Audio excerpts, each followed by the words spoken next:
Les habitants de la communauté de communes Fier-et-Us ont tous reçu ce message envoyé par la collectivité pour les prévenir de l'arrivée de la sécheresse. Suite à un arrêté préfectoral, la Haute-Savoie rentre en alerte. Il appelle les citoyens à surveiller leur consommation, éviter le gaspillage et l'utilisation d'eau en journée puisque celle-ci s'évapore trop vite. On se retrouve dans une période où il n'y a pas de précipitations les derniers jours et dans les jours à venir, et avec la très forte chaleur, il y a une augmentation assez importante dans tout ce que l'on a au suivi de nos réservoirs, qui montre qu'on va être limite et que donc on demande à la population de prendre certaines dispositions de vigilance, de bons comportements, de manière à ce qu'il n'y ait pas de problème et que tout le monde puisse bénéficier de cette ressource. Tout le réseau est interconnecté sur les 7 communes de la collectivité. Sur le terrain, ils sont 4 techniciens. À partir de capteurs, ils savent comment réguler le flux d'eau et le répartir sur les 22 sites de la communauté de communes. Aujourd'hui, nous avons contrôlé tous les niveaux des réservoirs sur l'ensemble de la Comcom.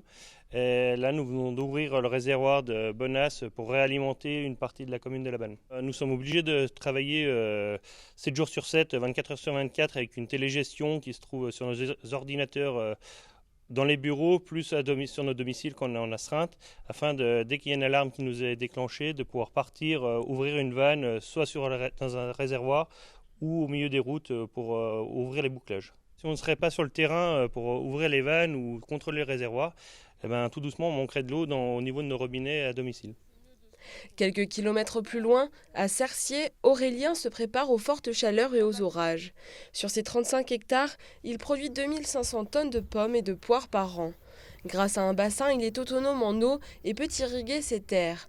Mais cette ressource s'épuise très vite. Il est alors forcé de protéger ses arbres par d'autres moyens. On va faire tomber de la pomme pour permettre aux autres pommes de profiter, dans un premier temps.